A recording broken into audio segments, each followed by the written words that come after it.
50,000 के अंदर मिलने वाले बेस्ट फ्लिप स्मार्टफोन्स के बारे में बताने वाले हैं। तो चलिए शुरू करते हैं। पहला फोन है techno Phantom V flip 5G। इसमें 6.9 इंच का फ्लेक्सिबल एमोलेड डिस्प्ले है और साथ में 9.32 इंच का सेकेंडरी डिस्प्ले भी। फोटोग्राफी के शौकीनों के लिए 32 megapixel selfie camera, 45W fast charging और 4000 mAh बैटरी, जो सिर्फ 10 मिनट में 33% चार्ज हो जाती है। अगला है Infinix Zero Flip 5G।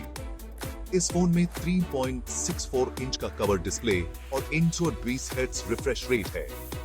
50 megapixel dual rear camera और 50 मेगापिक्सल फ्रंट कैमरा भी मौजूद है और JBL ट्यून डुअल स्पीकर्स के साथ एंटरटेनमेंट तो पक्का है।